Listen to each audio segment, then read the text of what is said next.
I've wanted to make a video on this power for a good while now, but was hoping to wait until more of it was shown in the manga so I could get more of a grasp on what it's actually capable of. But it's still only been used versus Chisaki, so I figured with the release of the most recent My Hero Academia anime episode, now would be just as good of a time to go over how strong full Cowl 100% is. If you couldn't tell already, 100% full Cowl is Deku activating One for All at its maximum power throughout his entire body. Deku has technically used 100% of One for All before, but only on specific parts of his body, usually his arms. However, this power is affecting every part of his body, being able to enhance everything to 100% of One for All's capacity. Deku currently cannot use 100% full Cowl on a regular basis yet without causing, incredible injury to himself. The only reason he was able to go this all out against Chisaki was because Eri was spam rewinding on Deku's back the whole fight so he wouldn't get injured while his power was active. The max he can go right now is 20%, but even then, it's only for a limited amount of time. But let's get into the brass tacks here. Full Cowl 100% was a way to show how strong Deku was eventually going to become once he mastered the power of One for All.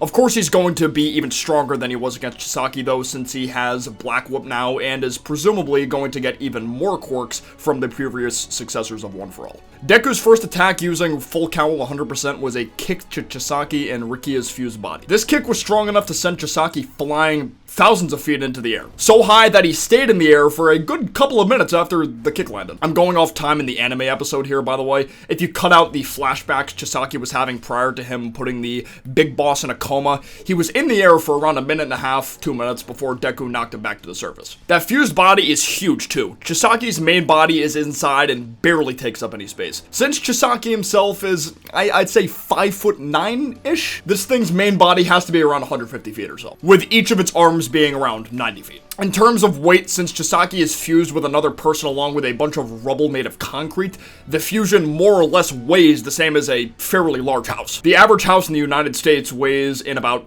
72 tons, so Chisaki's fusion could be close to the 100-ton range due to how much concrete rubble he fused with to help with his quirk. Not only that, but Deku was able to use enough force from his legs to constantly propel himself through the air over and over so he could still hit Chisaki without falling. Like Deku said earlier, it's similar to how All Might uses his New Hampshire Smash. Deku's version is probably stronger though, since One for All gets more powerful each time it's passed down to a new person. Furthermore, he was fast enough to dodge Chisaki's fusion attack to land the kick in the first place. Granted, in the anime, this attack took a whole 6 seconds to reach where Deku was standing, so his reaction time prior to 100% might have been able to dodge that, to be honest. I know one could argue this attack may have been done in a quicker fashion in the manga due to the panel format, but I think I'd rather go on the anime for reference when it comes to the timing, since it's easier to grasp the situation from the anime when it comes to the actual time. Now, for the barrage of punches Deku hurled at Chisaki in order to exploit Chisaki's healing portion of his quirk. So in the anime, it looks like he threw about 10 incredibly fast and powerful punches. I did my best to count how many times the fusion took those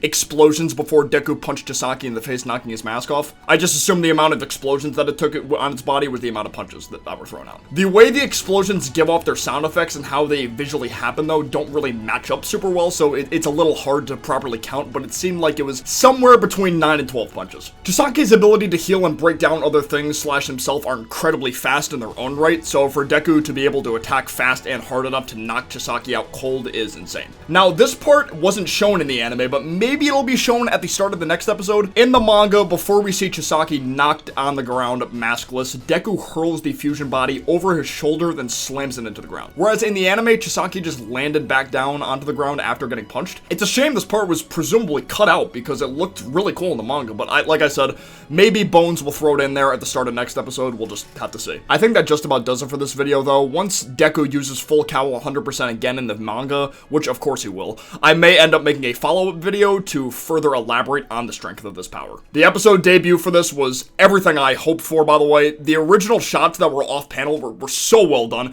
When they were zooming in on Chisaki at the end and he looked like he had a real human eyeball, it looked so good. I can't get over that. Too bad he's getting robbed and then thrown into Tartarus next week.